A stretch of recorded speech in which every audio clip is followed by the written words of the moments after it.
Welcome back, everybody. I wanted to do a quick discussion here, sort of on a theoretical realm that I typically don't do on the channel, so I figure Facebook Live is a better forum for it. So basically, I posted some pictures and videos today on social media of sort of doing some training, whether you call it CQB, CQC, urban training, mount training, whatever, training within buildings or shooting within buildings.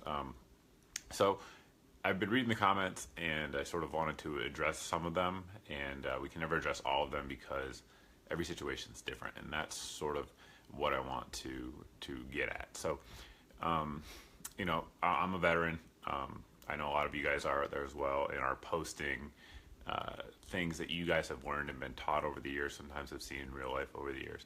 And I don't want to say this without sounding offensive. I just want people to sort of take everything with in the context that it's presented. So, for instance, right, we all know the basics of CQB type training, right? You enter, every guy in the stack has his own area of responsibility. You clear those, then you move on, stack, move on, etc., and repeat, right? And there's all different techniques, strong maul.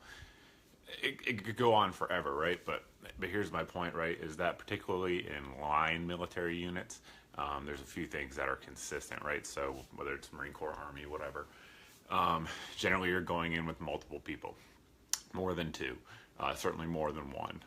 In real life, I don't think there's a single person out there who's a relatively intelligent person that would tell you to go into a high threat area by yourself in an urban environment. That's just not a good idea, whether it be home defense or any other type of movement. So those are designed for a bunch of people in a room. They're designed for teaching soldiers, Marines, whatever the case may be, who aren't, generally speaking, highly trained, mature people who are trusted to make logical decisions on the fly. So I say that with the fact that it's just designed to, like much of the military training, to sort of teach the lowest level and then advance from there. But a lot of people never do, and there's plenty of reasons for that, but that's fine. So it's good to have that base of knowledge, so that way you can adapt it to different situations. So just a few things to talk about, right? So a couple comments I just want to point out. There's a million of them out there, but just want to address it to sort of show the point of having context. So one of them there was, why are you shooting 2 rounds or 3 rounds or 1 round on each target? You have to shoot till a threat stops. Well, in a training scenario like we were showing today, there's no threat stopping, right? So it can be anything. There's different schools of thoughts where some people who are very intelligent, trained people will tell you to put, if you're in a room with multiple threats, put 1 shot in each to sort of make it harder for them to shoot back at you accurately.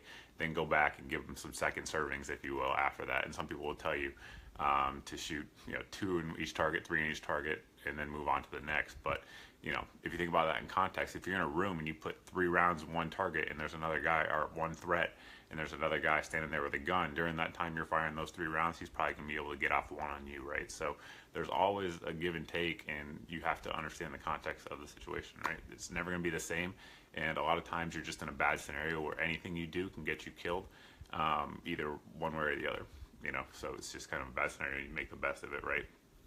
So another one was when you enter a room, pin the door against the wall.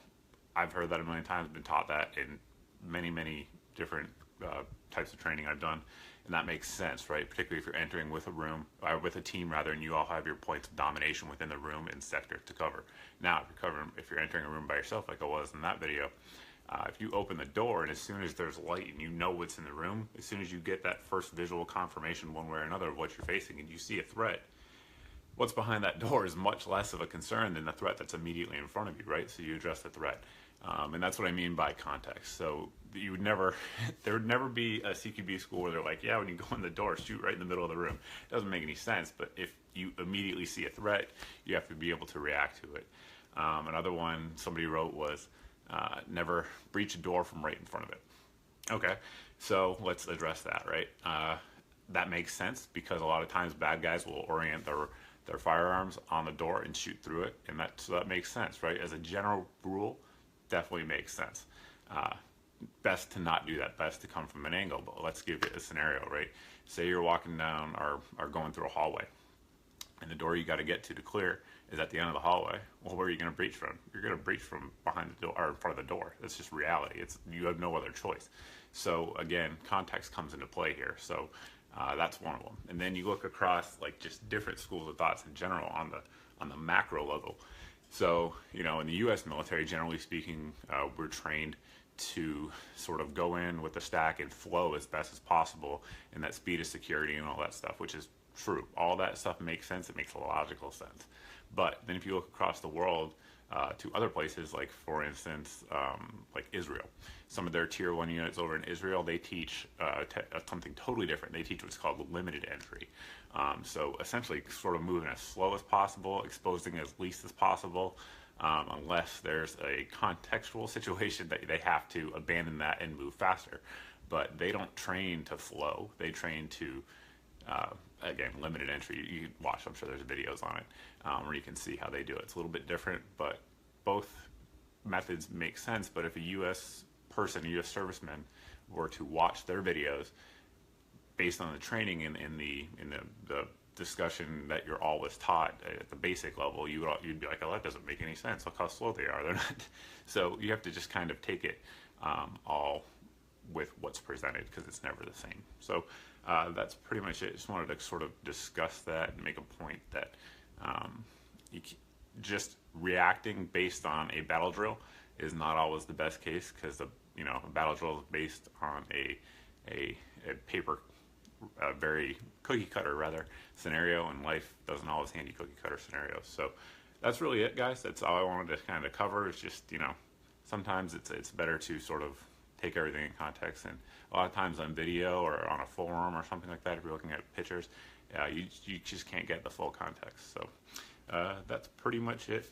We'll wake the boys up to sign off here. So grab Mr. Glock. You can see he's not excited to be up. And Mr. Colt woke up as well. So that's it, guys. Happy April Fool's Day. We'll see you in the next video.